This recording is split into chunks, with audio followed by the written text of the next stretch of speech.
Maybe I'm getting old, you can tell me, but I genuinely get excited these days by finding old, sometimes out of print, obscure local history books. And inside this package is a collection of a few that have been kindly sent to the channel by a viewer, a man named Chris. So thank you, Chris, first of all.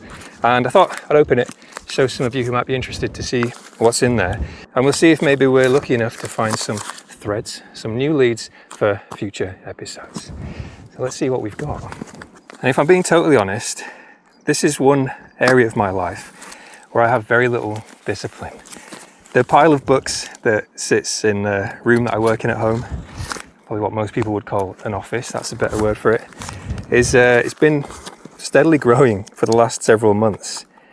Anytime I'm in a new town and I see a shop full of old books, we'll have to go and have a look, because there are some real hidden gems out there.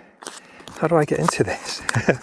And of course, a lot of this stuff, kind of historical information, is online, but there are so many things in a lot of the older books that aren't. They've never been digitized. So there are a lot of unique stories and perspectives and anecdotes out there. Ooh, we've got a few. So I think what we've got here, Chris did send me a picture when he got in touch via email. There's a lot of little kind of excursion books, tour books, whoops, one down. So let's see, I'm gonna have to be careful here because we've got some loose pages and I don't want to be throwing them across the moors. So let's run through them and then we'll have a little look at one or two and I'll see if I can find something interesting. First up, we've got the AA Yorkshire Dales Walking Guide. We've got Ravenscar, the town that never was. East and West Ayton.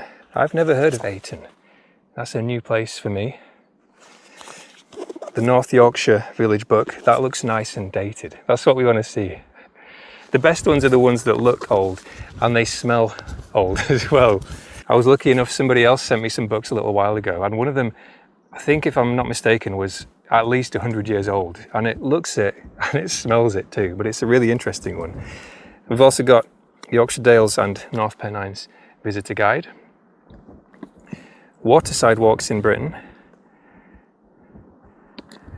Walks around the Yorkshire coast. Where's that? Trying to figure out where that picture is. Does anybody recognise that photo? We've then got walks around Whitby. So many options for things to do around Whitby. Places to visit and stories. Walks around Kirby Moorside. I don't know Kirby Moorside either. There are a few Kirby places, Kirby Lonsdale, for example, and just Kirby, I think, somewhere. And we got walks around Pickering. Funnily enough, somewhere I was at recently, and the same place these have been posted from. And then walks around York, a place that we've never visited on this channel. And a lot of people do ask for York, but so many people go to film there, so it just hasn't really made it to the top of my shortlist yet. But we will get there at some point, I'm sure. And then we've got a bunch of loose pages, different walks. Ampleforth Abbey. Does anybody know Ampleforth Abbey? I don't. And then we got South Downs, Formby, Merseyside, Cairngorms. Oh, cool.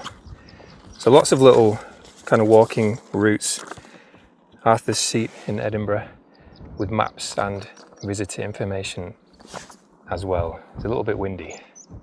It's very warm as well. Apologies if I look quite sweaty. It's 30 degrees today, so it's quite warm. Now, the ones that probably caught my eye immediately, maybe some of these guides.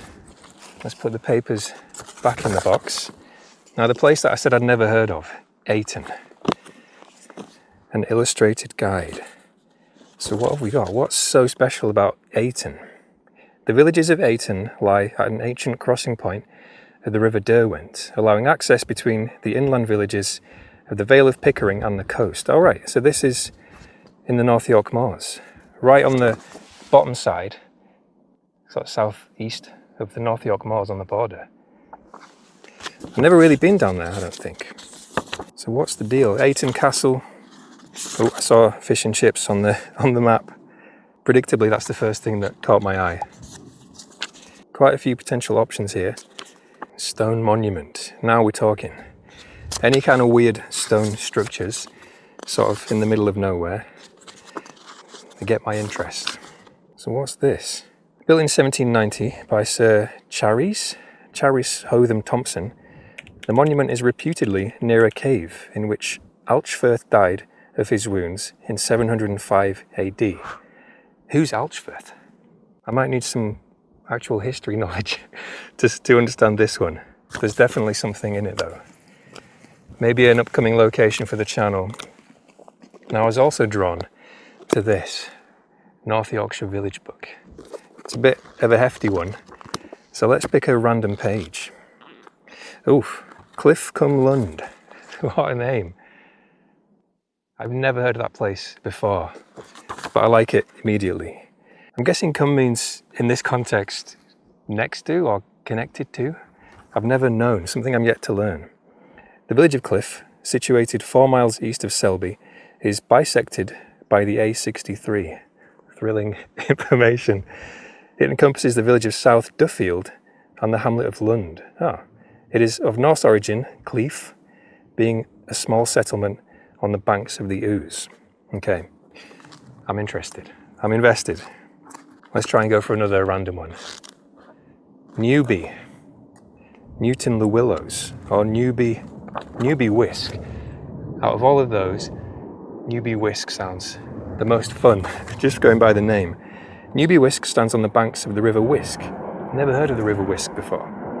4 miles south of North Allerton and linked to the A... Why are they always linked to A roads?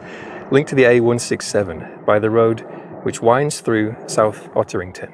I mean, it makes sense, obviously, why they're connected via A roads, but why is that always the first thing in the opening paragraph?